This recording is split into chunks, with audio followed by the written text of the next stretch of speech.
माइनाव नोगोर बर' समाजा PhD डिग्री मोननो हानाय डक्टर हाबिला बसुमतारीखौ मान बावदों।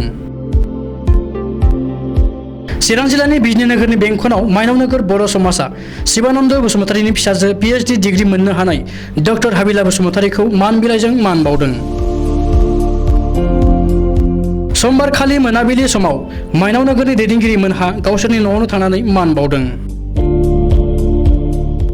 बिजनी जिल्ला बर' थुनलाइ आफादनि आफादगिरि डक्टर गोगोम ब्रह्म कछारीनि आखाइजों डक्टर हाबिला बसुमतारीनो मान बिलाइखौ गथायनाय जादों। मख'नो गोनांदि डक्टर हाबिला बसुमतारीया NIT आगरतलायाव डक्टर मृणाल कान्ति देब बर्मानि गाइडआव गावनि PhD डिग्रीखौ लानो हादोंमोन।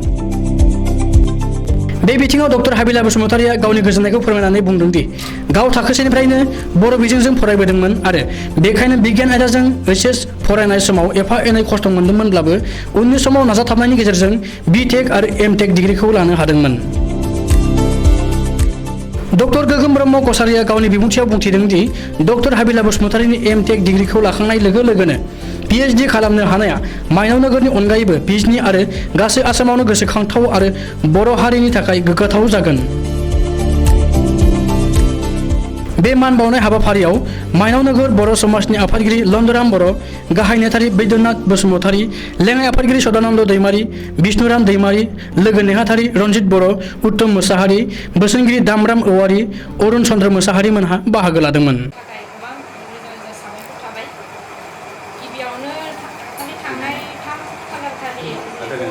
बे हाबाफारिखौ लादोंमोनबाबो आंखौ गोबां हांख्रायहरनाय जादोंमोनबाबो आंबो माने गोसोजों गोबां फैनो लुबैनाया दंमोन आरो आं नाजादोंमोनबो।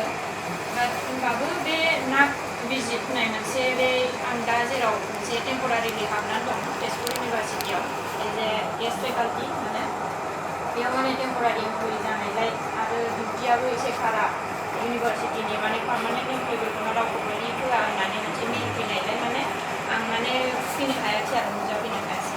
होमबाबो आरो दिनैनि दिनाव आरो गोबां खेब आरो खनसेबाव बे जथुम्माखौ लानायनि थाखाय नोंथांमोनखौ एसे खस्थ' होनाय बायदि जानायनि थाखाय आं एसे निमाहा बिबाय।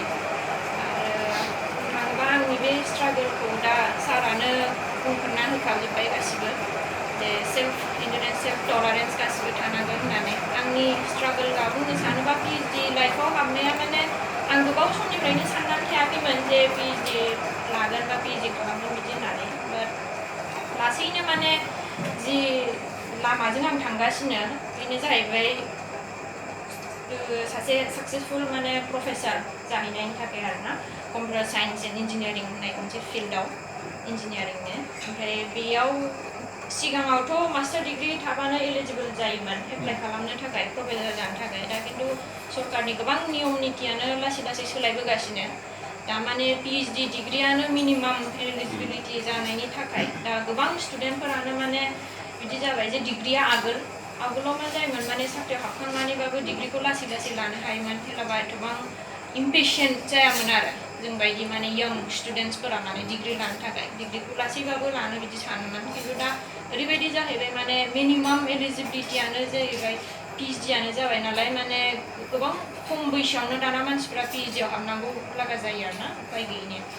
थ' बेफोरबायदि जाहोननि थाखायनो आंबो सानबाय PhDखौबो थाब लाखानोसै बिदिबा उनावबो जुदि जिहेतु लाखानांगोनानो बा आरो मानसिया जेसेबां बैसोजों जालाङो एसे सेल्फ इन्डिपेन्डेन्स टलारेन्सफ्रा जेरैबाबो एसे खमायलाङो। आरो PhDयाव हाबनाय आरो बे हाबनानै फरायनानै डाइरेक्ट डिग्री मोननाय बिदि नङा।